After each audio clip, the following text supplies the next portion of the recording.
Selamat siang Bapak Ibu yang kami hormati dan kami muliakan.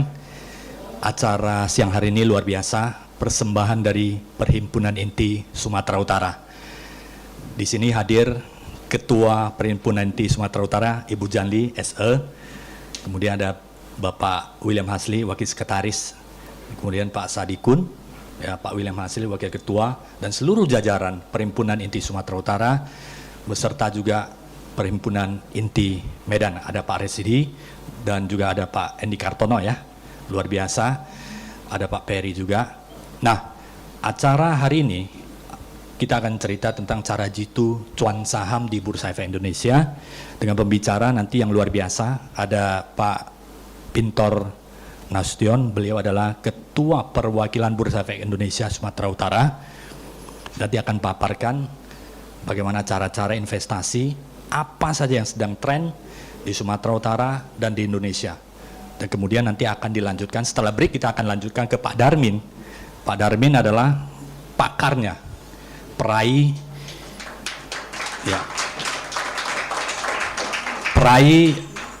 rekor muri di pasar modal. Luar biasa, saya 2020 saya mulai belajar banyak tentang investasi bersama Pak Darmin, dan 2001 sampai 2002 ini kita terus untuk sosialisasi tentang investasi di Bursa Efek Indonesia.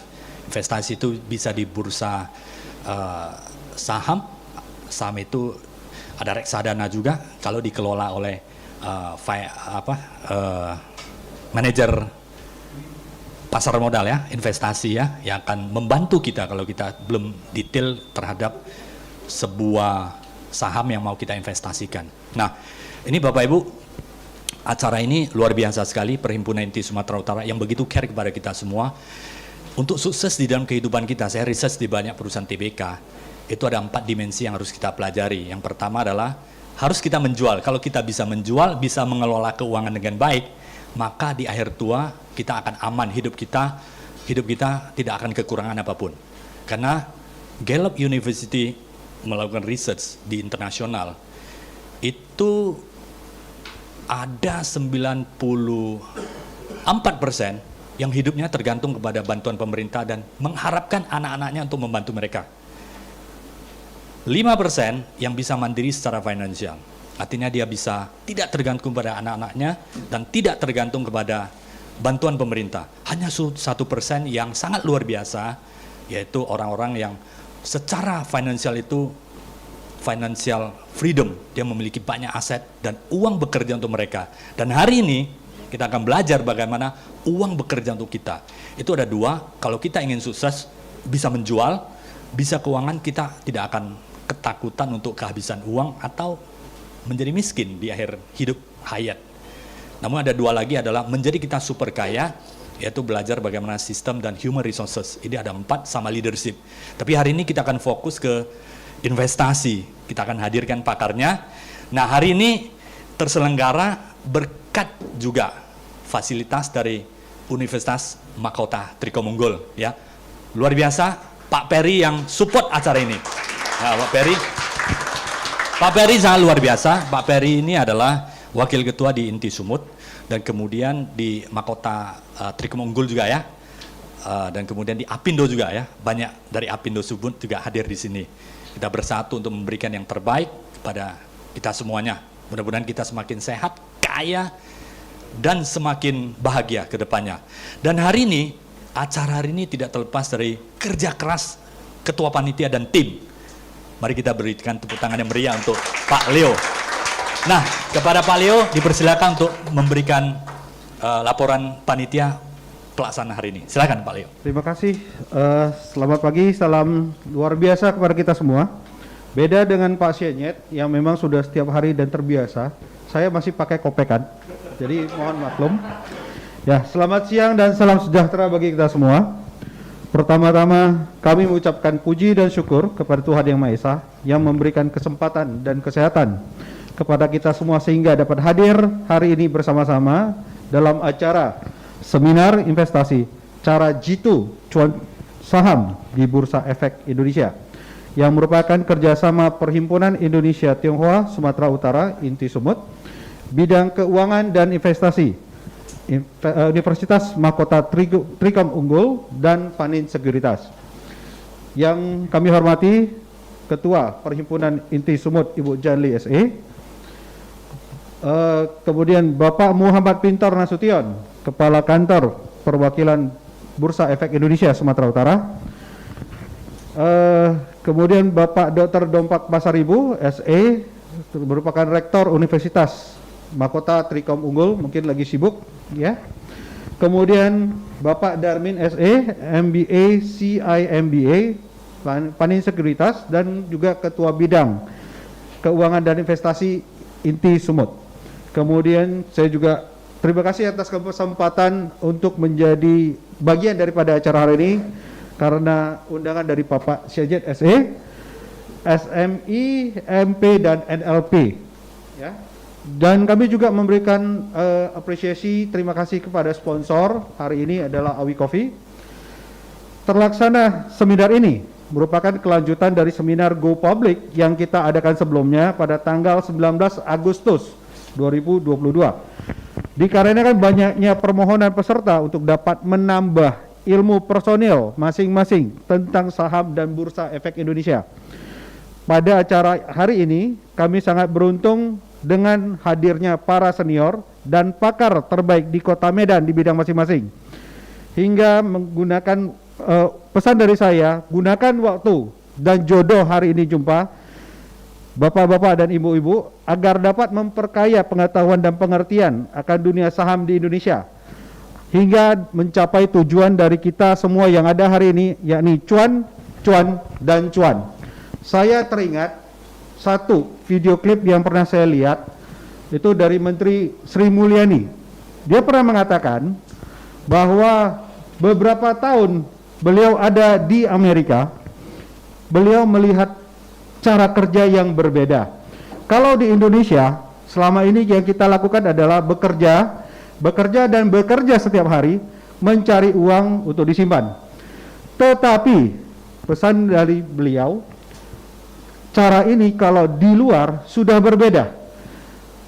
Justru yang dilakukan di sana orang kaya tidak bekerja setiap hari, betul Pak ya?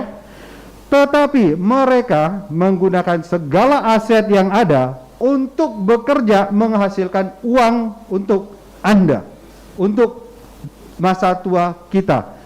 Caranya bagaimana? Nah, saya percaya dengan adanya kedua pakar kita yang hari ini di sini, rahasia dan caranya bisa diberikan kepada kita. Oleh karena itu, saya persembahkan waktu dan kesempatan ini kepada bapak-bapak ini untuk ajarkan ke kita dan menambah cuan kepada kita semua. Bila mana ada kekurangan dan kesalahan, saya percaya tidak ada gading yang sempurna. Kami mengucapkan mohon maaf terlebih dahulu. Mudah-mudahan bila mana nanti ada kesempatan yang lain, berikanlah informasi lebih banyak kepada kami, biar kami dari Inti Sumut dapat memberikan yang lebih baik lagi kepada kawan-kawan semua. Terima kasih. Acara hari ini juga dukungnya luar biasa dari Perhimpunan Inti Sumatera Utara, khususnya dari Ibu Ketua Perhimpunan Inti Sumut ya. Beliau selalu mendorong kita, Inti Sumatera Utara harus berikan yang terbaik untuk masyarakat, untuk negeri yang kita cintai ini. Mari kita sambut Ketua Perhimpunan Inti Sumatera Utara. Terima kasih Pak Syajet. Selamat siang dan salam sejahtera buat kita semua. Apa kabar bapak-bapak, ibu-ibu semuanya? Sengaja saya tanyakan karena tadi disediakan makan siang. Jadi kalau yang memang sudah makan siang akan menjawab dengan semangatnya. Tapi kalau dengan lemasnya saya masih sanksi tadi makan siang itu bermanfaat atau tidak. Selamat siang bapak-bapak, ibu-ibu. Terima kasih atas kehadirannya semua. Puji syukur pada Tuhan Yang Maha Esa, kita bisa berkumpul bersama lagi dalam kondisi sehat walafiat di MTU ini. Ini adalah kedua kalinya kita jumpa ya. Mungkin dengan audien ada yang sedikit berbeda. Ya, pertama kali kita seminar mengenai IPO. Saya juga pertama kali hadir dengan acara mengenai IPO dan saya jadi jelas sebenarnya IPO itu apa sih? Nah, setelah siap acara, kami duduk bareng dengan Pak Pintor, dengan Pak Darmin ngobrol. Nah, setelah saya tahu di IPO itu penjualan sahamnya, saya tanya lanjut, bagaimana cara saya membeli saham tersebut? Ya, jadi dikasih tahulah dalam membeli saham itu tentu ada caranya, ada banyak hal yang mau dilihat. Dan selama ini saya adalah tipe orang yang tidak mau melihat sendiri. Ya, saya percayakan orang lain dan belum tentu orang yang saya percaya itu juga handal. Daripada mengharapkan orang lain, mungkin saya lebih ingin mengharapkan diri sendiri ya. Dan satu lagi, kita selalu mendengar kalau main saham itu istilahnya goreng ya, goreng sampai cauta itu hangus, ya kan? Nah ini yang selalu ada, goreng sampai hangus. Tetapi saya setelah kenal dengan pakarnya, pakar investasi di sini, Pak Darmin, dan kemudian kenal lagi dengan Pak Pintor, ya, tentu ilmu dari mereka, tentu ilmu yang bukan abal-abal ya, bukan kaleng-kaleng istilahnya. Nah, untuk itu kami memintalah kesediaan beliau, ya beliau ini memang sudah pakarnya dan sudah go internasional kalau Pak Darmin. Dan Pak Darmin bersedia berbagi ilmu untuk kita siang ini, tentu kami sambut baik. Salah satu program dari INTI adalah memberi edukasi. Edukasi bisa di berbagai bidang. Ini salah satu poin kami. Jadi setelah ikut ini cara jitu cuan saham di Bursa Efek, mudah-mudahan kita bisa memainkan ya peran ini, mainkan sendiri dengan aset yang ada. Tentu tidak semua dulu ya Pak ya. Mungkin hanya sisihkan sekian persen rezekinya untuk coba-coba dulu. Kalau ada lagi yang kurang, kita minta Pak Darmin, berarti ilmu kemarin masih turun 50%. Pak tambahin ilmunya lagi. Jadi kita bisa buat lagi nextnya. Nah, ini yang kita harapkan acara siang ini bisa bermanfaat bagi teman-teman semua. Terima kasih, dan acara ini katanya saya buka ya. Ketoknya berapa kali? 3 kali Bu. Oh ya, oke. Karena kalau udah pegang ketok 1 kali sayang sekali. Ya. Terima kasih. Terima kasih. Terima kasih Bu Ketua yang sudah membuka acara seminar hari ini. Ya, semoga nanti yang apa akan dipaparkan oleh Pak Darmin dan Pak Pintor dapat menjadi ilmu bagi kita semua untuk cuan, untuk profitable, dan untuk kita bisa hidup secara finansial lebih kaya lagi ke depannya ya. Tapi yang logik dan halal seperti itu. Kita di investasi di pasar modal ini adalah sebuah hal yang banyak dilakukan oleh orang kaya karena uang bekerja untuk mereka. Nah, saya masih teringat waktu 2020 bulan 3 tanggal 21 itu adalah lockdown ya, di mana waktu itu ada 2 orang Bekasi yang ada kontaminasi dengan orang Jepang, dia adalah guru tari, kemudian di karantina. Waktu itu Bursa Efek Indonesia IHSG itu turun sampai 3.900. Dan teman saya di Jakarta di finansial, di perbankan, dia bilang kalau turun sampai 3.800 semua uang dikeluarkan tak beli gitu. Dia arahkan seperti itu. Tapi sampai 3.900 banyak cairkan deposito untuk beli, dan itu ternyata berhasil. Hari ini sudah 7.300 ya Pak ya, 7.300, artinya cuan 100%. Di mana lagi? Krisis itu pasti ada yang terdampak dan pasti ada yang mendapatkan keuntungan. Itu change. Siapa yang bisa melihat peluang, dia akan mendapatkan momentum yang luar biasa. Dan pada saat itu BRI, BNI, seperti yang Pak Lo Keng Hong. Pak Lo Keng Hong itu adalah investor trirunal ya. Kalau di Amerika ada Warren Buffett, di Indonesia ada Pak Lo Keng Hong, dan Pak Darmin menyusul, orang terbaik juga ya di investasi. Dan Pak Lo Keng Hong sama Pak Darmin memiliki cita-cita mau beli rumah dekat Warren Buffett. Jadi waktu itu harga saham adalah harga Avanza, tapi dia harganya harga Avanza, tapi nilainya sebenarnya valuasi atau dia punya nilai adalah sebenarnya adalah Mercy. Bayangkan, Mercy kita dapat Avanza. Waktu itu banyak orang yang finansial secara kuat itu tiba-tiba kaya mendadak. Luar biasa sekali. Krisis membuat orang menjadi tambah kaya. Nah, strateginya nanti ada sama Pak Darwin sama Pak Pintor, ada beberapa strategi, yaitu long term investor, mau scalper atau mau swing trade. Ini nanti Pak Darwin ahlinya. Saya juga masih belajar sampai saat ini. Dan presentasi pertama oleh Pak Pintor Ketua Perwakilan Bursa Efek Indonesia Sumatera Utara. Bagaimana Bursa Efek saat ini? Ya, dulu kita kalau mau beli saham IPO susah ya antrinya. Sekarang e-IPO membuat kita gampang untuk membeli saham dengan klik aja. Ya, nanti ada fasilitas dari Panin Sekuritas untuk membuat rekening pada kita semua. Cukup klik kita dapat, tapi lotnya nggak banyak. Mostly itu auto reject atas, hanya beberapa yang kena auto reject bawah. Kepada Pak Pintor, dipersilakan waktu dan tempatnya untuk presentasi.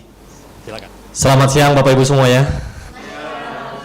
Salam sehat buat kita semua, mudah-mudahan sehat semuanya. Saya izin, saya udah vaksin, saya udah booster, saya izin buka masker Bapak Ibu, biar lebih enak. Bukan maksud menggurui, sekarang saya lihat semuanya senior sebenarnya di sini, kita sharing-sharing aja Bapak Ibu. Saya Muhammad Pintor Nasution, Kepala Kantor Bursa Efek Indonesia, Perwakilan Sumatera Utara.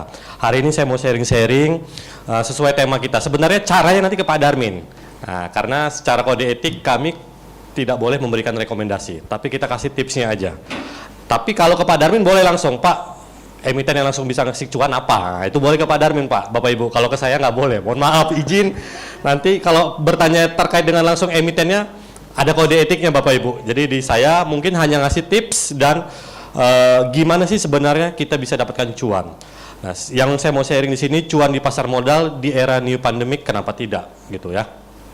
Sebelum kita bicara bagaimana mendapatkan cuan di pasar modal Indonesia, saya mau buka dulu pemikiran Bapak Ibu, apa yang sedang terjadi sebenarnya secara global. Oke, ini highlight global yang sedang terjadi di beberapa negara. Ada rising geopolitical tension, ini masih Ukraina Rusia, masih sampai saat ini masih ada terjadi. Gitu. Jadi beberapa yang mempengaruhi perekonomian dunia itu inilah beberapa. Yang Ukraina Rusia nggak kelar-kelar, kemudian ada COVID juga nggak kelar-kelar, kita nggak tahu, kemarin ada lagi informasi disuruh booster yang kedua, nggak kelar-kelar nih ya kayaknya ya. Gitu. Tapi beberapa yang mempengaruhi perekonomian dunia, tadi ada Rusia, Ukraina, COVID, ada disruption global supply chain, rantai bisnis itu udah mulai disruption. Kemudian yang terakhir ada ketakutan sedikit beberapa negara-negara terkait dengan inflasi global yang kita reses nggak ya? Kita reses nggak ya? Ada beberapa negara yang memang inflasinya luar biasa kenaikannya. Kemudian kenaikan suku bunga The Fed. Nah ini juga mempengaruhi beberapa perekonomian beberapa negara. Nah di Indonesia itu sangat menjadi patokan gitu. Kalau Bapak Ibu nanti jadi investor, nantilah kalau jadi investor, mungkin yang udah jadi investor sangat menanti nih, ini The Fed naikkan apa turunkan, nah gitu, atau minimal nahan nggak ya gitu. Biasanya investor-investor itu sangat menunggu keputusan The Fed, kalau naik pengaruhnya gimana ke pasar modal Indonesia. Nah, ternyata kita masih melihat pengaruh dari sana ke sini itu sangat besar pengaruhnya. Kemudian ada beberapa saham-saham di bursa Dow Jones, Wall Street yang kenaikan dan penurunannya dahsyat, turunnya luar biasa di luar dari semenjak COVID kemarin. Kayak saham-saham digital itu kayak Netflix sudah mengalami penurunan yang luar biasa. Kalau Bapak Ibu lihat di Dow Jones, saham Netflix, Zoom itu udah trennya udah sangat turun sekali gitu. Nah, inilah beberapa isu ekonomi di dunia yang mana beberapa isu ini pengaruhnya juga ke kita ada nih Bapak Ibu. Itu dari sisi global. Ini beberapa data atau informasi yang nanti ini pengaruh ke kita, ke pasar modal kita, ini ada pengaruhnya, ada gitu ya. Pertama, beberapa perubahan harga komoditas. Nah, komoditas yang paling tinggi kenaikannya sekarang ya Bapak Ibu tahu lah ya, batu bara, mutiara hitam nih, sekarang ini lagi emas hitam. Nah, mutiara hitam kenaikannya selama year to date atau sampai dengan setahun 150,59%. Ini satu komoditas yang naiknya tahun ini jadi bintang sekali Pak. Termasuk ke sahamnya. Jadi saham-saham batu bara itu naiknya juga luar biasa. Dia semacam efeknya ada Pak. Jadi kenaikan komoditas ini efeknya ke harga saham yang ini terkait dengan ini. Kemudian komoditas gas alami, natural gas. itu mengalami kenaikan 144,69%. Nah, selebihnya ada juga yang mengalami tren penurunan. Komoditas apa saja Bapak Ibu bisa melihat, kayak copper, silver itu mengalami penurunan, aluminium, emas malah turun, kokoa itu turun secara year to date. Oke, nah kenapa kita membutuhkan informasi ini? Karena nanti ini berkaitan juga dengan emiten yang akan kita beli. Salah satu tipsnya kalau kita mau beli emiten secara fundamental, ya kita melihat trennya lagi apa nih, gitu. Sekarang yang lagi ngetren adalah saham-saham sektor mutiara hitam tadi nih, batu bara. Tuh, kenaikan karena memang ada peningkatan. Ditambah di Eropa sana musim dingin udah mulai masuk musim dingin, Bapak Ibu. Oke, musim dingin ini efeknya ke batu bara nanti akan mengalami kenaikan yang luar biasa. Kebutuhan akan batu bara untuk negara-negara Eropa itu akan jauh lebih meningkat dibandingkan musim di luar dari musim dingin. Musim dingin biasanya kebutuhan batu bara akan meningkat. Itu secara komoditas. Secara currency bisa dilihat perkembangan rupiah kita terhadap dolar. Nah, sebenarnya kita nggak terlalu jelek-jelek banget juga sih penurunan nilai tukar kita. Bapak Ibu bisa melihat ini apa ya, perubahan currency terhadap dolar. Yang paling tinggi kenaikannya adalah Russian ruble. Oke, 23,25%, Brazilian real, Mexican peso. Selebihnya semuanya terhadap dolar mengalami koreksi atau mengalami penurunan. Tapi kalau dilihat dari data ini, Bapak Ibu, perubahan nilai tukar kita rupiah kita nggak terlalu jelek kok, gitu. Masih ada jauh juga yang lebih jelek, gitu ya. Jauh banyak malah, gitu. Kemudian inflasi. Nah, ini salah satu isu nasional juga kan, kemarin inflasi kita sejauh ini 4,94%. Nah, yang dahsyatnya inflasi itu sekarang tuh Turki. Makanya orang sekarang lagi banyak-banyaknya ke Turki. Kalau Bapak Ibu lihat ya di teman-teman story, teman-teman tuh ke Turki. Kayaknya modal 9 juta ke Turki udah bisa 10 hari, ya nggak sih? Gitu, ada penawaran di Instagram story tuh 10 hari di Turki. 10 hari berarti satu harinya kurang lebih 1 jutaan. Saking apa ya, harga-harga di sana saking mereka perlu banyaknya masukan nih devisa dari wisatanya mereka. Oke, inflasi mereka 79%, Rusia 15%, Rumania, Kolombia itu 10% ke atas. Oke, dibandingkan ya kalau di ASEAN, di Asia ya masih ada juga yang lebih kecil daripada kita inflasinya. Oke, ini kalau tadi isunya global, perekonomian global, ini global commodity dan currency. Nah, kenapa harus bursa efek tampilkan? Karena akan berpengaruh Bapak Ibu kepada perusahaan-perusahaan yang tercatat nanti di bursa efek Indonesia. Dari global kita masuk ke negara kita. Apa sih yang lagi rame di Indonesia gitu ya? Nah, gimana sih gambaran perekonomian kita untuk saat ini? Nah, ini ada beberapa data. Oke, yang pertama, pertumbuhan ekonomi kita sampai dengan Agustus kuartal kedua 2022 secara year on year itu 5,44%. Oke, berarti negara kita memang lagi bertumbuh. Oke, memang lagi sudah bergeliat lah perekonomian kita.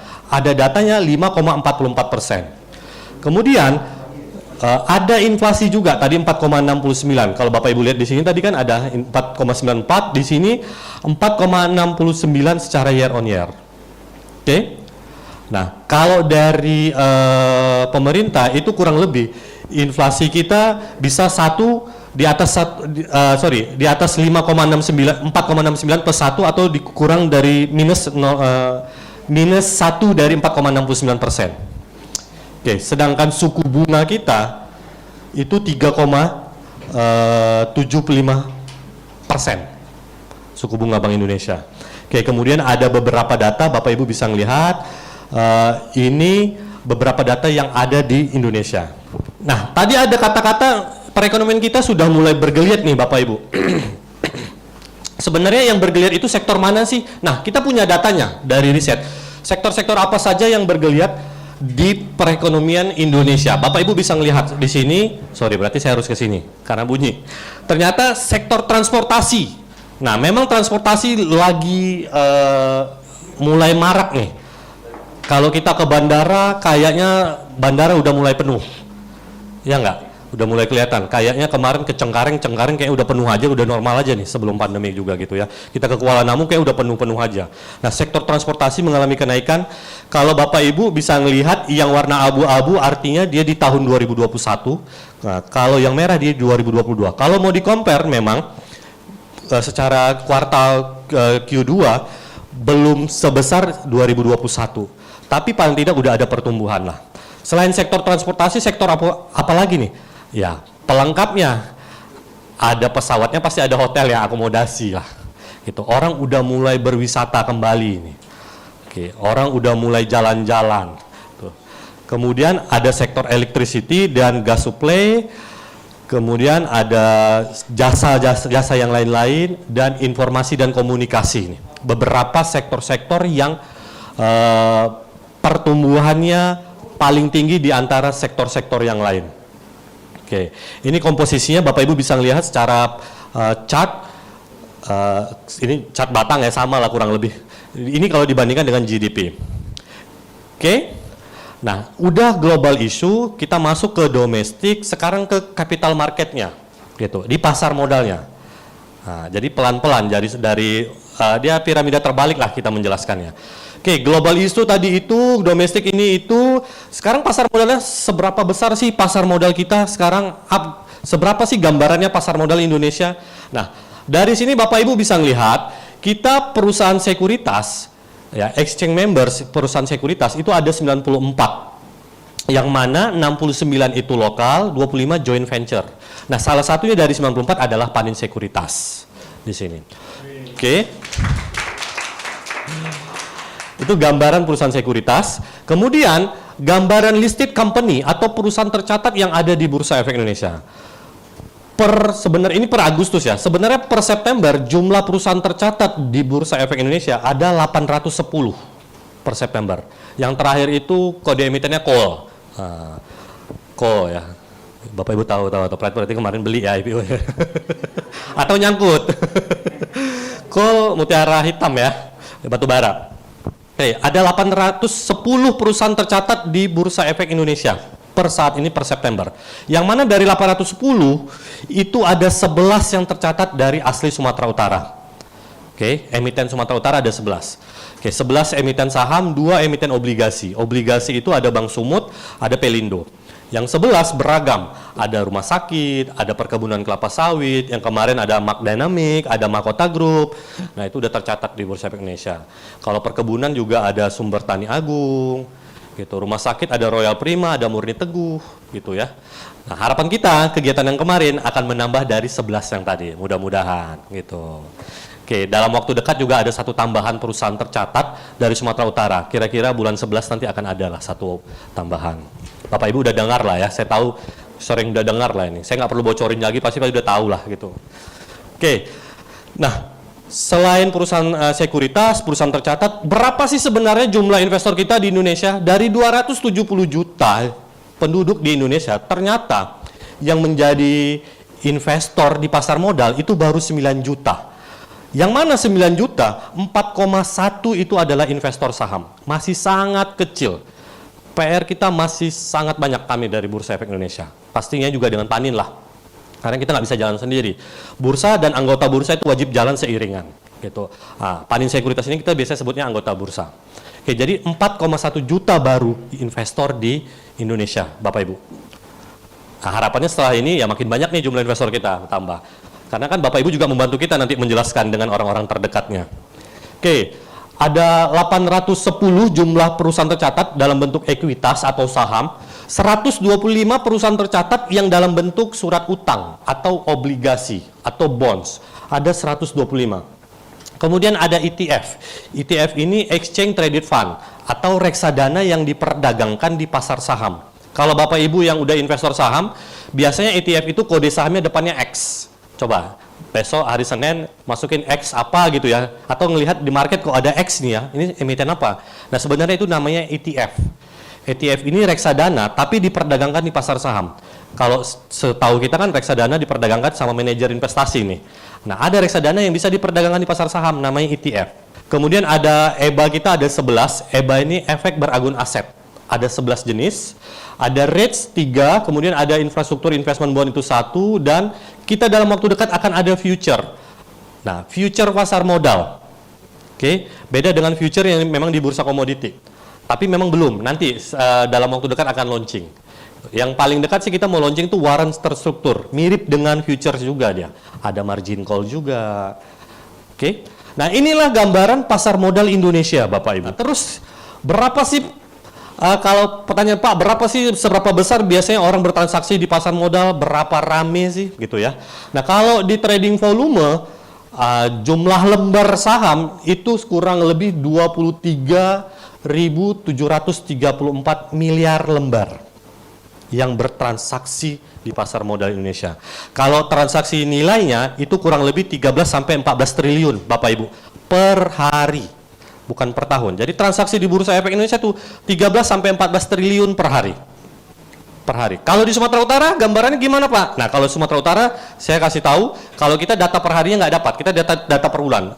Nah, per bulan di Sumatera Utara itu kalau data yang kami terima itu di Sumatera Utara, investor Sumatera Utara yang asli KTP Sumatera Utara ya Bapak Ibu ya, itu 11 sampai 13 triliun yang bertransaksi pasar modal di pasar modal Indonesia, di Bursa Efek Indonesia, yang KTP Sumatera Utara. 11 triliun sampai paling tinggi 14 triliun. Yang paling dikit kemarin bulan Juli, transaksi agak sepi kemarin. Bulan Juli kita transaksinya agak kecil karena ada penutupan kode ya. Itu berefek juga. Kemudian, nah market cap kita berapa sih? Market cap ini berarti nilai perusahaan. Nilai perusahaan, jadi jumlah lembar dikali harga lah kurang lebih. Nah kalau semua saham yang tercatat tadi 810 dijual di harga saat itu, kurang lebih nilai perusahaan kita semuanya itu adalah 9.362 triliun. 9.000 triliun dibelikan kerupuk lumayan banyak lah itu. Kayaknya satu berapa tower kayak kerupuk semua isinya gitu ya. 9.000 triliun jumlah nilai perusahaan kita. Oke, inilah gambaran pasar modal Indonesia. Nah, terus kita masuk lagi, Pak, pasar saham, pasar obligasi seberapa besar? Nah, ini ada gambarannya. Kita pasar ini ada beberapa Bapak Ibu, ada pasar saham, ada pasar obligasi, dan beberapa produk-produknya. Nah, pasar saham, Bapak Ibu bisa lihat sebelah kiri, warrant, yang ini right issue, yang ini fixed income, ini pasar obligasi. Nah, dari obligasi ternyata yang paling banyak ditransaksikan adalah obligasi atau surat utang negara. Ya, dalam bentuk ORI, SBR, gitu. Sedangkan obligasi swasta atau perusahaan, surat utang perusahaan itu tidak terlalu besar nilainya, gitu. Corporate bond itu kecil. Nah, paling banyak adalah di government bond. Di future kita masih sangat kecil, REITs apalagi ETF tadi. Jadi memang tugas kami di saham aja masih banyak yang belum mengerti, apalagi kalau kita menjelaskan produk-produk turunannya gitu. Jadi memang PR kita nih di pasar saham sama Panin masih sangat besar lah PR-nya. Nggak usah ngomongin Indonesia, di Sumatera Utara ini jumlah investor kita masih 180 ribuan Bapak Ibu, dari 12 juta jumlah penduduk Sumatera Utara, baru 180 ribu. Dan itu 60%-nya di kota Medan. Jadi PR kami di daerah lebih banyak lagi nih sama Pak Darmin. Makanya kita suka ke daerah juga kadang-kadang sama Pak Darmin jalan. Kita udah pernah ke Nias, ke Labuan Batu, ke Sidempuan, gitu ya, ke Kisaran, beberapa kita jalan. Karena tingkat literasi pemahaman pasar modal itu masih terfokus di Sumatera Utara itu ya di Medan, gitu. Sementara uang-uang besar juga banyak di daerah ini. Jadi banyak pengusaha-pengusaha yang punya uang juga itu di daerah. Makanya kita mengadakan edukasi di beberapa daerah Sumatera Utara. Oke, ini milestone perjalanan IHSG kita. Pernah tertinggi kalau di sini 21 April udah pecah Bapak Ibu. Kemarin 13 September udah all time high atau tertinggi sepanjang sejarah. Oke, itu 7.318 di 13 September kemarin. Udah all time high, udah pecah rekor lah sepanjang masa paling tinggi lah di Bursa Efek Indonesia. Oke, inilah gambaran sebenarnya tadi kalau Pak Sianyet bilang, orang asing kalau mau melihat IHSG kita nggak usah capek-capek sampai lihat data, cuma lihat data ini aja Bapak Ibu. Kenapa? Kalau lihat dari data ini, setiap ada mengalami koreksi di tahun misalkan IHSG mengalami koreksi, misalkan contoh 2013 di sini. Sorry ya, saya perbesar deh. Nah, ada koreksi 0,98% IHSG kita. IHSG itu kan gambaran semua perusahaan yang tercatat di Bursa Efek Indonesia. 2013 ada koreksi, 2014 itu kembali rebound 22%. Nah, ini yang menjadi kok enak ya di Bursa Efek Indonesia ini. Nah, apalagi asing tuh biasanya masuk ngelihat itu, beli sekali udah diam, nggak jual beli. Ini biasa retail yang jual beli. Oke. Nah, kalau orang luar sekali beli pukulannya besar, tapi habis itu dia simpan karena memang dia untuk fundamental. Nah, kemudian lihat lagi 2014 dia rebound 22%, koreksi lagi misalkan ada 2015 minus 12%, tapi 2016 rebound lagi 15%. Ini yang bikin asing menarik. Kenapa Bursa Efek Indonesia? Kita punya datanya. Bursa Efek Indonesia ini untuk di ASEAN nomor 1. Saat ini ya, secara year to date di ASEAN dan Asia Pasifik kita nomor 1, Bapak Ibu. Di dunia kita nomor 5. Pertumbuhan IHSG-nya. Pertumbuhan Bursa Efek Indonesia. Kita nomor 5, kita cukup berbangga lah. Makanya asing lagi banyak-banyak ke sini, Bapak Ibu. Gitu. Dan ini fakta. Ya, Bursa Efek Indonesia kalau ngomong kan harus pakai fakta biasanya. Bahaya kalau nggak pakai fakta nih, bahaya. Oke. Di ASEAN kita nomor 1 pertumbuhan bursa efeknya. Di Asia Pasifik kita nomor 1. Di dunia kita masih nomor 5 nih. Tapi itu juga cukup bangga kita. Dari 30-an lebih, 40-an lebih yang dibandingkan datanya dari riset tuh kita nomor 5. Oke. Inilah yang buat investor asing menarik. Nah, investor asing aja mau masuk, kenapa kita yang orang lokal nggak mau? Ini yang sangat kita sayangkan. Perusahaannya ada di Indonesia, yang kerja itu orang kita, saudara kita yang bekerja kadang-kadang, gitu. Tapi dividen yang nikmati asing. Nah, ini yang kita edukasi. Kenapa nih? Kok sayang sekali ya, gitu ya. Yang kerja capek-capek orang kita, perusahaannya ada di Indonesia, tapi dividennya yang nyedot semuanya asing. Jadi ini memang tugas kita mengedukasi masyarakat di Sumatera Utara. Oke. Nah, ini Bapak Ibu yang udah jadi investor, kita kasih data. 10 tahun terakhir sebenarnya punya kebiasaan IHSG. Di bulan berapa sih sebenarnya IHSG mengalami minus? Ini data terakhir ya. Nah, kalau Bapak Ibu ngelihat ini dari 2012 sampai 2021. Nah, ini tiap bulan. Jadi memang Agustus dan September kebiasaannya IHSG itu memang minus alias merah. Oke. Ini dari kesimpulan-kesimpulan, tiap bulan tuh dikumpuli datanya. Jadi selama Agustus, September, IHSG kita memang kebiasaannya 10 tahun terakhir adalah merah. Ya, atau koreksi. Nanti jangan jadi acuan juga ya, nanti jadi acuan takutnya. Ini bukan berarti takutnya jadi acuan, jangan. Terutama yang investor nih, jangan jadikan acuan juga. Paling tidak kita kasih gambaran, memang udah ada nih faktanya. Oke. Nah, yang unik di sini adalah kalau Bapak Ibu ngelihat apa nih? Desember. Oh, Desember tidak ada satupun yang warna merah dari selama 10 tahun. Makanya setiap Desember tuh investor tuh cerah-cerah mukanya. Desember tuh cerah. Tapi nanti udah di Mei cemberut lah bawaannya. Biasanya gitu, Pak. Dan kita sih udah kenyang. Nanti tiap Mei ada aja yang komplain atau ada aja yang ya DM lah, udah kenyang kita selama 10 tahun. Ya kebetulan saya 10 tahun juga di sini, jadi udah mulai dapat nih habit-habitnya. Investor ini gimana, investor ini gimana, investor ini gimana, gitu ya. Oke. Nah, itu tadi adalah gambaran dari global, domestik, dan pasar modal. Nah, dari total jumlah investor kita, kenapa sih masih banyak orang Indonesia yang belum berinvestasi? Emang apa manfaatnya kalau kita berinvestasi? Pertama, mengalahkan inflasi. Udah jelas, kalau uang kita simpan di bawah bantal, ya kejadian kayak yang penjaga sekolah kemarin tuh, uangnya dimakan rayap. Untungnya BI masih mau ganti katanya, walaupun 50%, ya kan? Masih ada orang nyimpan uang fisik itu ya rayap luar biasa ya. Nah, kalau kita simpan ya dimakan rayap, ya bisa hilang gitu ya. Dan nilainya pun paling tidak kan tiap tahun mulai berkurang. Nilainya tetap angka 100, angka sih angka 100.000, tapi manfaatnya 100.000 sekarang kalau dibawa mall dikit banget rasanya. Ya nggak Bapak Ibu? Mau traktir teman punya uang 100.000, saya agak takut jujur. Punya uang 100.000 nih, bawa teman mau traktir 100.000 nggak? Aduh saya nggak berani gitu. Tapi kalau ke pasar oke lah, yuk makan bakso masih bisa lah ya, gitu. Ya, jadi nilai tukar kita tuh manfaatnya udah mulai berkurang karena adanya si inflasi, kenaikan harga.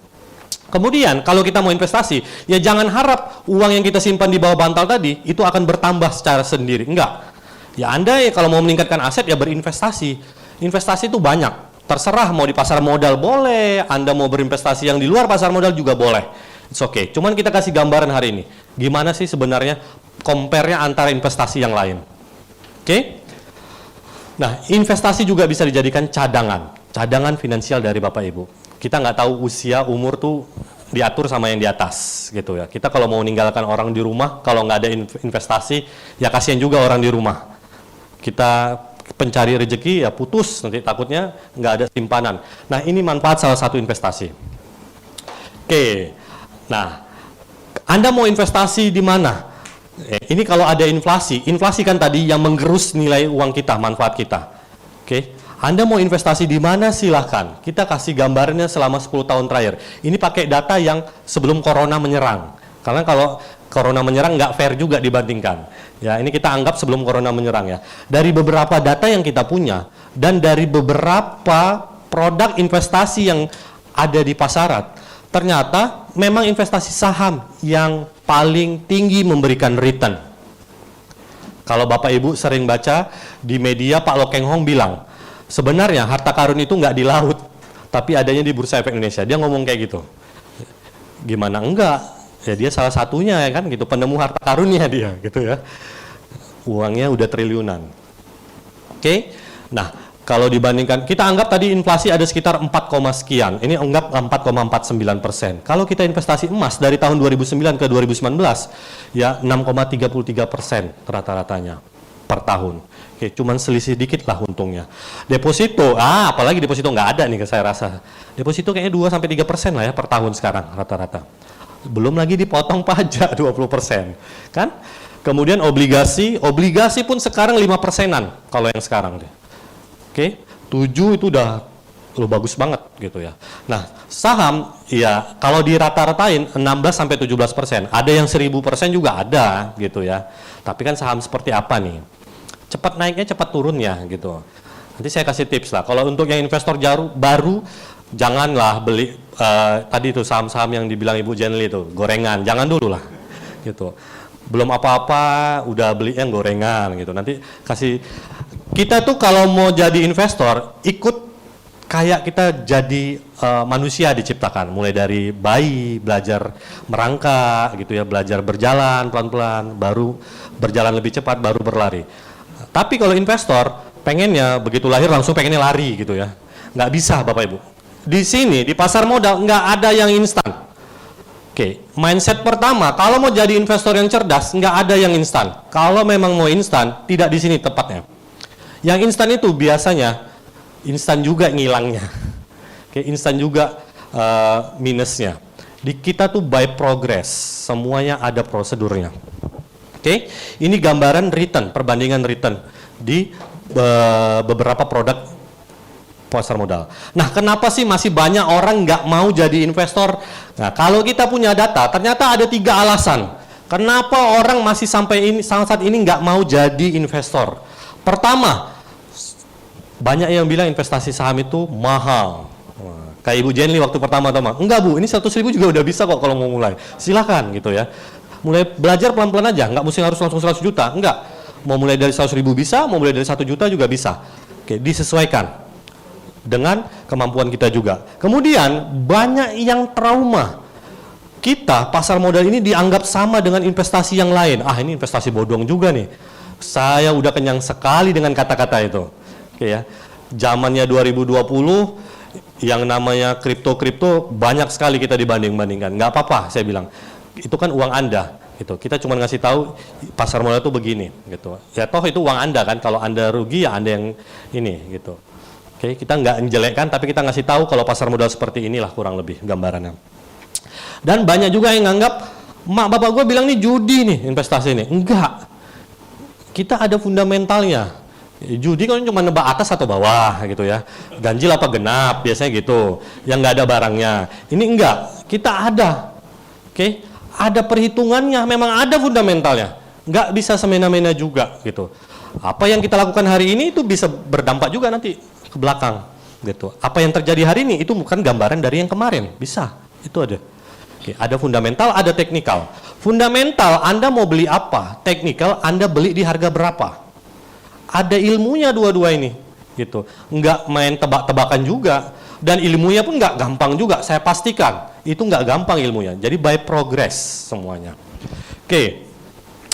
inilah Bursa Efek Indonesia gitu ya. Tempat bertemunya perusahaan yang butuh modal, yang kemarin kita lakukan go public, itu kita sebutnya emiten.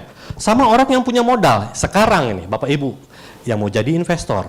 Nah, di kamilah yang mempertemukan. Nah, kalau Anda punya uang, Anda pengen beli saham Telkom, Anda langsung datang ke Telkom, nggak bisa. Jadi ada fasilitatornya, namanya Bursa Efek Indonesia. Anda punya uang 1 miliar, Anda mau beli saham Bank BRI, Anda langsung datang ke BRI. Apa kira-kira ini job BRI? Depositokan aja Bu, paling itu. Ya nggak fix, mereka nggak akan ngusir Ibu lah, sayang lah. Nasabah premium nih, gitu, jangan diusir. Oke, jadi kitalah yang memfasilitasinya. Ibaratnya kami ini adalah mall, pengelola gedung di mall. Oke, nah kami yang mengelola gedung. Oke, butik-butik yang di mall itu, itulah perusahaan sekuritas. Jadi Anda kalau mau beli nggak bisa ke pengelola. Kayak ini kan ada pengelolanya nih. Oke, kalau Anda mau beli ke perusahaan sekuritas, yang di dalam butik itu, itulah yang diperjualbelikan namanya saham. Jadi Bursa Efek itu ibaratnya adalah pengelola gedung atau pengelola mallnya. Kurang lebih seperti itu Bapak Ibu. Nah, kenapa mayoritas masyarakat Indonesia belum mulai berinvestasi? Tadi, takut bodong, minder. Nah, ada yang minder nih, agak unik juga. Aku kan nggak latar belakang ekonomi. Pasar modal bukan hanya punya anak ekonomi Bapak Ibu. Oke, justru yang pintar-pintar di sini anak teknik nih, saya bingung juga nih. Benar, anak teknik, anak bahasa gitu ya, anak sastra lah, anak sastra gitu. Banyak yang cuan dahsyat-dahsyatnya itu anak yang di luar dari ekonomi malah, bukan sarjana di luar sarjana ekonomi malah gitu ya. Sarjana teknik paling banyak. Di bursa pun yang kerja anak teknik banyak banget. Ya kayak saya juga sarjana agribisnis saya. Gitu. Jadi pasar modal itu bukan punya anak ekonomi saja. Jadi semua orang bisa. Oke? Bukan prioritas, masih banyak masyarakat yang menganggap investasi itu bukan prioritas. Nantilah kalau ada uang lebih. Nah, ini konsep yang salah. Kalau punya penghasilan, waktu mendapatkan penghasilan, nantilah kalau ada lebih baru investasi. Salah, Bapak Ibu. Kalau kayak gitu biasanya nggak akan ada lebihnya. Percaya nggak? Sama soalnya, saya juga ngalami gitu. Jadi kalau begitu Bapak Ibu dapat penghasilan, dipaksakan, didisiplinkan untuk investasi yang duluan. Kalau mampunya cuma 5% dari penghasilan nggak apa-apa.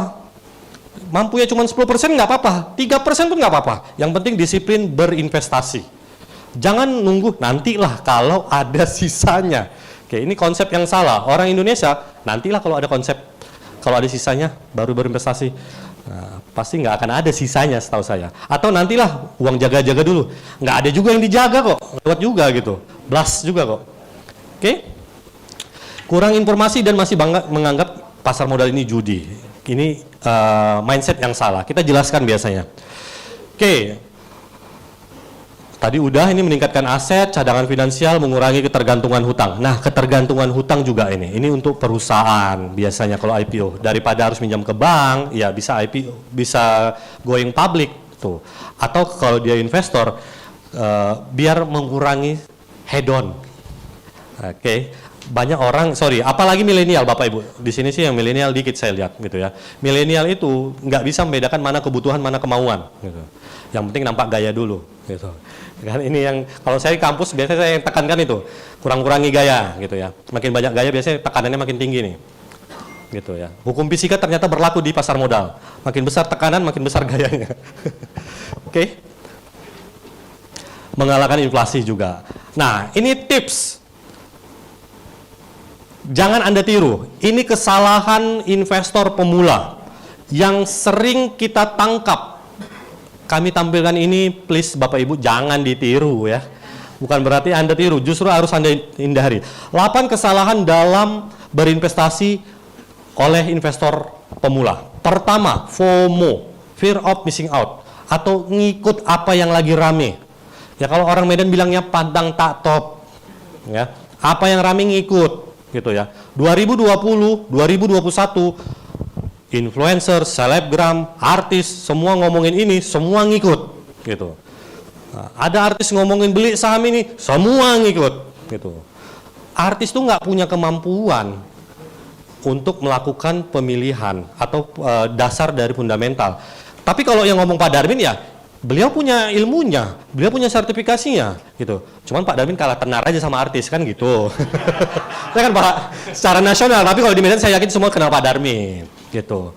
Nah, ini yang paling banyak kejadian di tahun 2020-2021, FOMO. Oke, Anda kalau mau berinvestasi jangan karena FOMO atau apa yang lagi rame di sosial media. Terutama orang yang ngomong ini tidak punya kompetensi. Oke, hindari ngikut dari orang yang tidak punya kompetensi. Hari ini Anda datang ke sini, orang-orang yang berkompetensi yang ngomong. Oke, dan bisa dipertanggungjawabkan. Gitu. Artis itu kan karena memang dia di-endorse, dibayar, itu memang tugasnya. Gitu. Oke, ini yang paling banyak, terutama teman-teman milenial. 2020-2021 kita di rumah saja. Yang ada, itu kita handphone di tangan pasti hampir 24 jam. Yang dibuka Instagram, WhatsApp, Facebook, gitu aja. Balik lagi nanti, circle-nya itu aja. Karena itu aja yang diomongin, ngikutlah lama-lama tercuci juga nih isi kepala, gitu. Oke, kesalahan yang paling banyak kita temui 2020-2021. Yang kedua, nggak mau mengupgrade diri. Oke, Bapak Ibu, selepas dari ini, Anda jadi investor, bukan berarti Anda cukup. Oke, Anda salah kalau Anda cuma datang sekali kalau mau jadi investor yang cerdas. Itu harus Anda upgrade terus diri Anda berkali-kali. Ikutin kegiatan nanti yang kalau dilaksanakan sama Panin. Kadang-kadang Panin buat kegiatan sendiri tanpa ada bursa, nggak apa-apa, ikutin. Yang penting upgrade diri. Saya lihat Inti sering buat kegiatan, Panin sering buat kegiatan, ikutin. Even kita nggak ada pun nggak ada masalah. Kalau memang itu untuk menambah ilmu, ikutin aja Bapak Ibu. Oke, nggak bisa tuh jadi investor cerdas sekali datang habis itu kaya tiba-tiba, nggak ada. Saya pastikan nggak akan ada orang kayak gitu. Oke, Pak Lo Keng Hong itu juga udah prosesnya udah berkali-kali dia lakukan. Malah dia tiap hari upgrade diri, baca koran, minum kopi biasanya. Koran yang dibacanya benar-benar laporan keuangan sih Bapak Ibu gitu. Memang benar-benar dia mengupgrade diri. Yang ketiga, makan rekomendasi mentah-mentah, apalagi yang rekomendasi orang tidak berkompetensi. Oke. Ini juga banyak terjadi oleh investor milenial. Jangan mau makan rekomendasi yang bukan orang berkompetensi. Oke, Anda pastikan yang ngasih rekomendasi ini benar-benar nggak? Kok bisa sih selebgram ngomongin beli saham ini, dia nggak punya kompetensi gitu ya?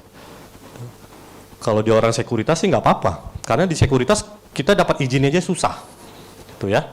Jangan suka sekali apa yang lagi rame ngikut, rekomendasi mentah-mentah ngikut. Kesalahan keempat, tidak mendiversifikasi. Oke, harus didiversifikasi.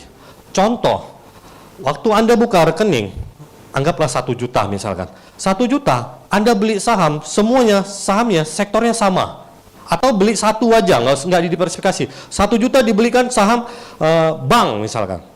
Begitu ada isu tentang bank, harga sahamnya turun. Harusnya Anda diversifikasi, bagi-bagi. Dari 1 juta kita bisa beli mungkin 1 sektor bank, 1 sektor komoditas, 1 sektor konsumer, 1 sektor yang lain.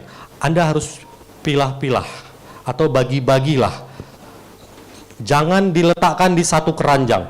Ini tips yang menurut kami sangat membantu untuk investor pemula. Jangan letakkan duit Anda dalam satu sektor yang sama. Oke? Yang kelima, ngeborong habis di awal. Nah, ini juga kejadian investor pemula sering sekali, Bapak Ibu. Oke. Ngeborong tuh gimana? Karena lagi semangat-semangatnya. Ini pulang dari ini semangat nih, Senin nanti semangat gitu ya. Jebret semua gitu. Enggak kayak gitu juga konsepnya. Oke. Punya uang, Pak, aku punya uang. Pak Darmin, aku punya uang 100 juta. Aku mau beli saham ini lagi rame. Diborong semuanya sektornya, satu sektor dibeli semuanya gitu. Enggak, ada tekniknya nanti yang diajarin. Gimana meningkatkan dari teknik pembelian itu, strateginya ada Bapak Ibu. Ini Pak Darmin lah boleh tanya. Oke. Nah, panik atau kalap. Ini kejadian di Maret 2020. Semuanya panik sampai 3.900. Kejadian memang. Oke. Tapi untungnya sebentar. Oke, bursa kita langsung meresponnya sebentar. Memang ada yang mengalami panik, tapi ada juga yang mengalami keuntungan luar biasa di situ. Ini juga kejadian untuk investor pemula. Nggak punya maps trading atau maps investing. Nah, gimana sih kita punya maps trading atau investing? Udah ada pakarnya di depan. Bapak Ibu tinggal tanya aja sama Pak Darmin. Oke. Gimana Pak? Nah, Pak Darmin sering sih, setahu saya, setiap malam kalau di grup tuh, Pak Darmin sering share, dari Mas David juga kadang-kadang saya lihat. Oke, untuk yang dibeli hari ini. Nah, kembali, karena memang beliau berkompetensi, ya Anda tinggal memutuskan mau beli apa tidak, tapi mereka ngasih advice dari ilmu yang mereka punya. Dan yang terakhir, investasi dengan dana hutang. Please, jangan pernah menggunakan uang pinjaman dalam berinvestasi. Oke? Ini sama aja Anda menyiapkan tali untuk menggantung diri gitu. Bahaya. Oke? Jangan pernah menggunakan, karena dapatkan duit sekarang gampang sekali. Pinjaman online itu luar biasa gampangnya. 2-3 menit kita udah dapat duit 3 juta tuh gampang. Oke? Jangan pernah menggunakan uang dapur, itu juga penting. Anda semangat berinvestasi tapi anak kurus kering kan nggak lucu juga Bapak Ibu ya. Nggak dapat pendidikan dan makan yang layak, itu nggak menarik juga. Oke, jangan pernah menggunakan uang dapur, jangan pernah menggunakan uang nganggur, tapi gunakan uang tidur. Beda definisi uang nganggur sama uang tidur. Yang namanya investasi itu gunakan uang tidur. Oke, Anda udah nganggap kalau memang mau investasi ya, uang ini udah tidur. Oke, nganggur tuh uang jaga-jaga Bapak Ibu kalau di saya. Walaupun nggak ada yang nganggur juga, semua bekerja juga kok, gitu. Blast juga, gitu. Satu lagi, jangan pernah menggunakan uang pinjaman IMF, istri mertua friend. Ini bahaya, bahaya. Istri mertua friend, gara-gara ini orang bunuh-bunuhan banyak nih, sering lihat kan? Oke, pokoknya intinya jangan pernah menggunakan uang pinjaman kalau mau berinvestasi. Investasi apapun itu, termasuk investasi di pasar modal. Karena di pasar modal tidak ada kepastian keuntungan. Pak Darmin tidak boleh memberikan kepastian keuntungan. Kepastian keuntungan hanya di perbankan. Anda mau deposito sekian, itu pasti. Di pasar modal tidak ada. Kalau Anda nanti datang ke Pak Darmin, Pak, aku punya uang 1 miliar, berapa persen aku kira-kira dapat? Nggak akan ada itu jawaban Pak Darmin seperti itu. Oke. Memang seorang yang bersertifikasi pasar modal nggak boleh memberikan kepastian. Tapi dia bisa ngasih gambaran yang sudah pernah terjadi. Oke, gambaran, bukan kepastian. Oke, kalau kita udah berinvestasi, Pak, aku udah punya investasi. Emang apa manfaatnya? Pertama, kalau Anda beli saham, berinvestasi, Anda bagian perusahaan.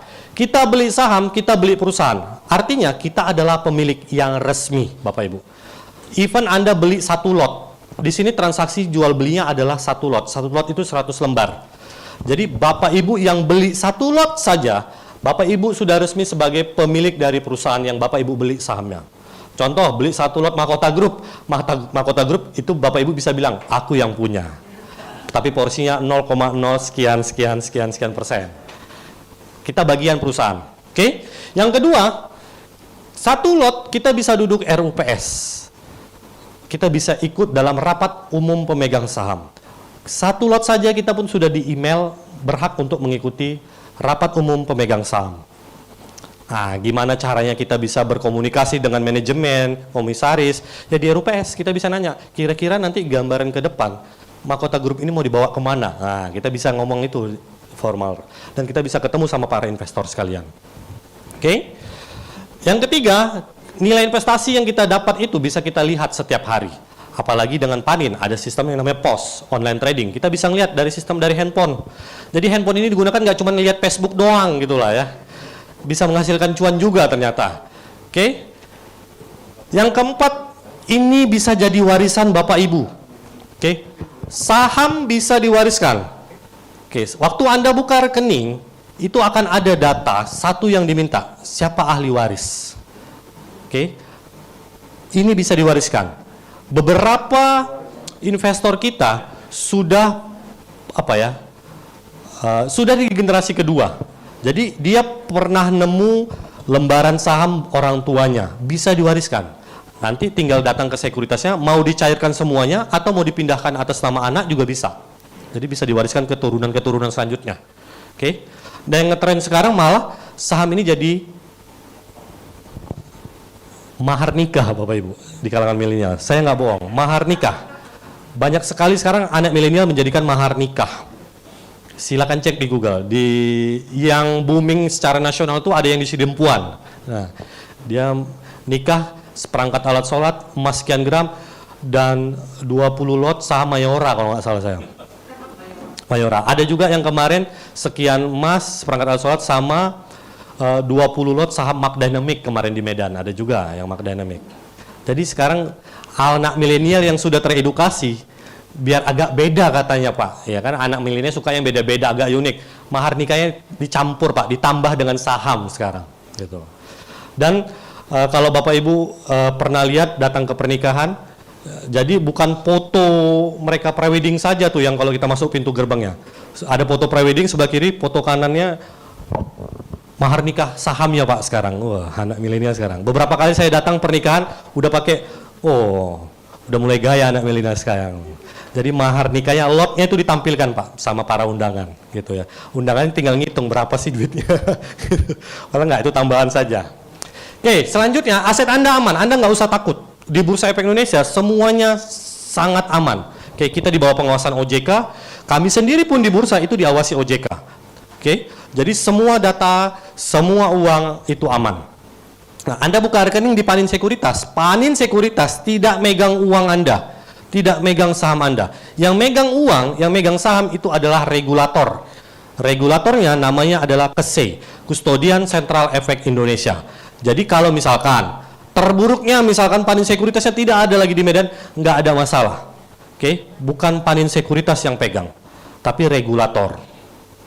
Oke, nah uang saham tidak disimpan oleh perusahaan sekuritas, tapi regulator. Selanjutnya, nah ada potensi capital gain, selisih harga positif. Nah ini cuan lah kalau kita bilang, kalau kita benar berinvestasi. Ada potensi mendapatkan keuntungan kalau Anda tahu caranya. Ini kalau nggak tahu caranya jangan ngomongin cuan, yang ada amsyong pasti. Kan? Gitu. Oke. Selanjutnya kita dapat dividen Bapak Ibu. Jadi kalau kita beli, ada tipikal-tipikal investor yang pengejar dividen. Karena dia investor jangka panjang gitu ya. Saya belinya sekali karena memang saya tahu dia rajin bagikan dividen. Ada. Dividen ini adalah sebagian laba yang ditahan oleh perusahaan diberikan kepada para pemegang saham. Jadi kita dapat cuan dari capital gain, dapat cuan juga dari dividen. Kalau para pemegang saham sepakat nih bagikan dividen. Dan terakhir manfaatnya adalah Anda berinvestasinya itu nggak 24 jam. Kita ada hari dan jam bursa. Oke, Senin sampai Jumat bursa kita nih buka. Dari jam 8.45 sampai jam 15.15 waktu Indonesia bagian Barat. Artinya kita nggak perlu begadang 24 jam. Oke, jadi transaksinya mirip kayak jam kerja biasa saja. Oke, inilah manfaat yang Bapak Ibu terima kalau nanti mulai berinvestasi di saham. Nah, ada manfaat pasti ada resiko. Tidak ada satu jenis investasi yang tidak mengandung resiko, ya enggak? Semuanya pasti ada resiko. Resiko apa saja? Tadi ada cuan-cuan, itu kita ngomongin yang enak-enak. Pak, yang buruk-buruknya apa kalau berinvestasi saham? Ada resiko pasar. Resiko pasar ini harus tahu nih Bapak Ibu, terutama yang investor pemula. Resiko pasar apa? Pertama, ada yang namanya penurunan harga. Saham itu nggak selalu yang namanya naik. Sama kayak jalan, setiap ada tanjakan pasti ada turunan. Harga saham juga kayak gitu.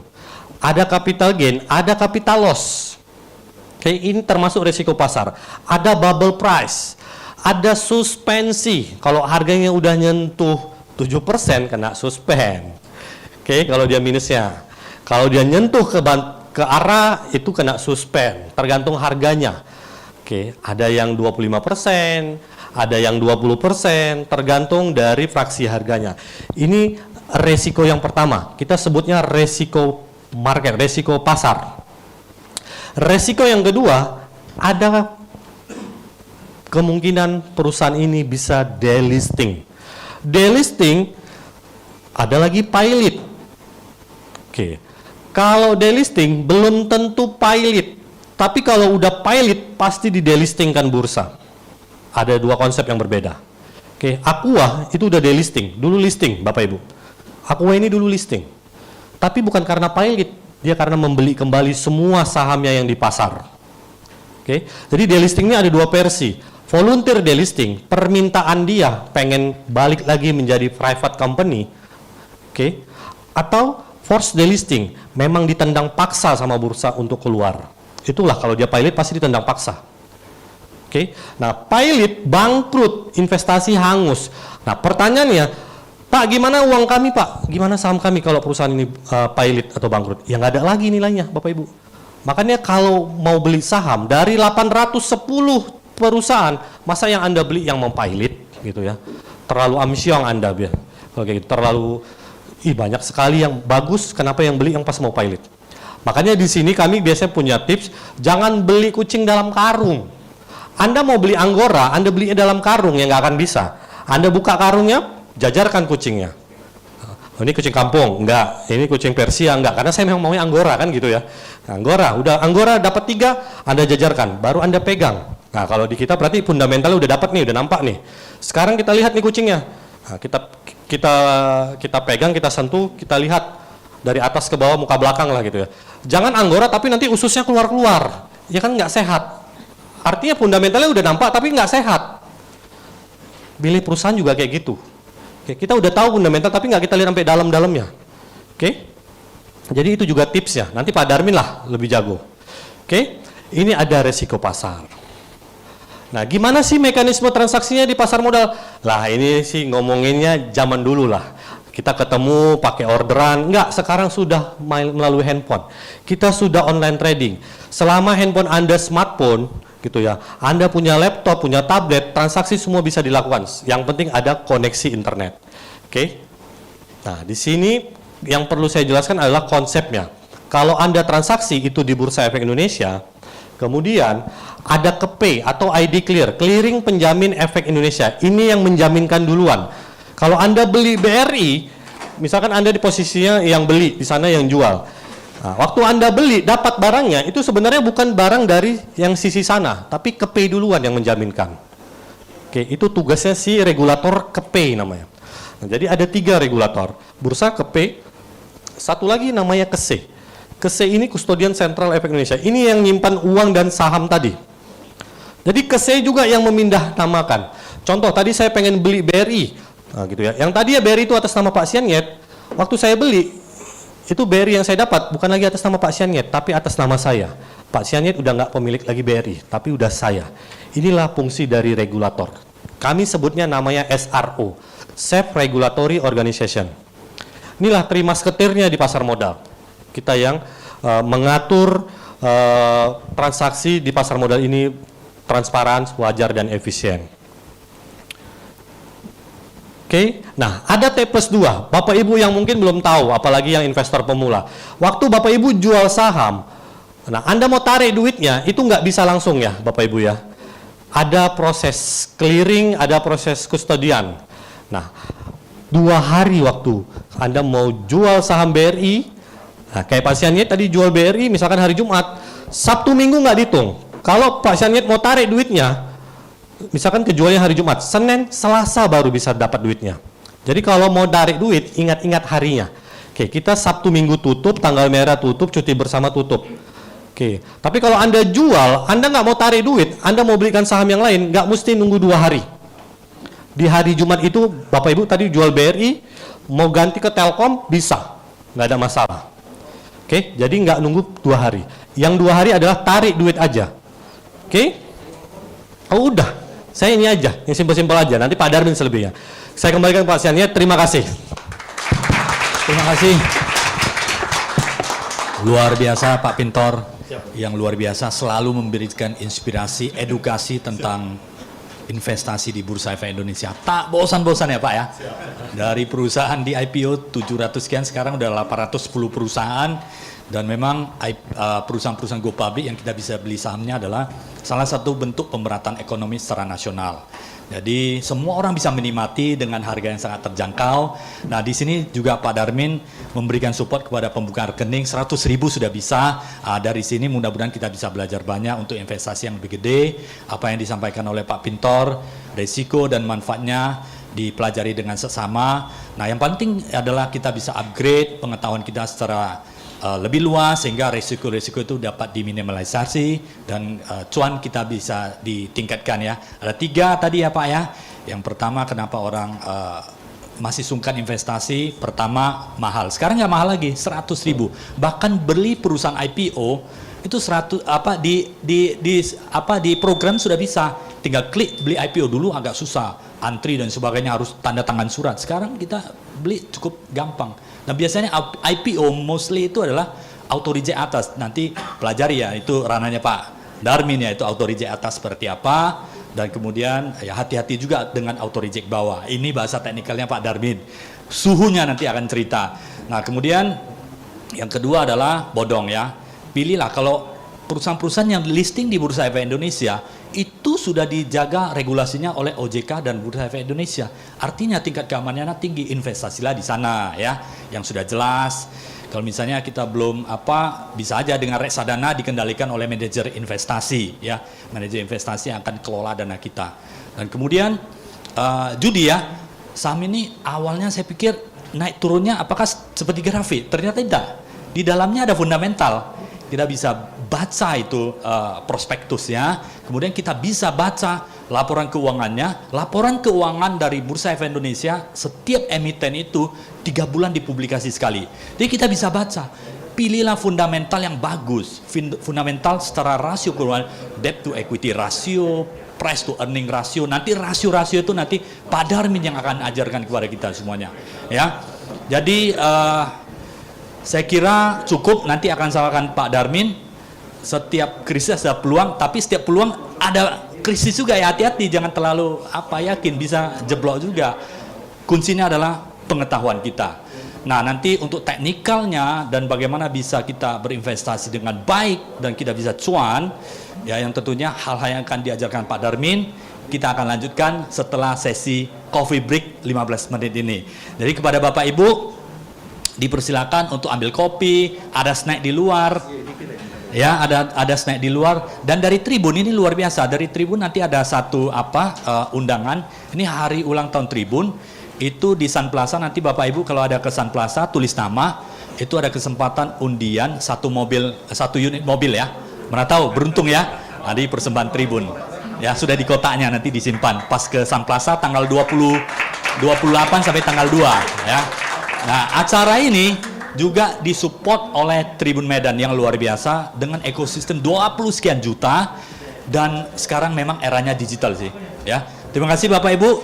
Silakan untuk snacknya di depan ya. Adaro. Ini juga hampir sama dengan grupnya di sini. Di belakang Adaro itu ada anaknya Om William yang Astra, foundernya Edwin. Di sana, Edwin juga ada di sini, mereka kongsian. Dan ini Sarana Marana Nusantara, ini tower, grupnya Jarum BCA. Ini ada 4 bank. Dengan modal 100 juta Anda bisa beli ini semua. Ada BCA, BNI, BRI, Mandiri. Kenapa 4 saham ini? Sebab di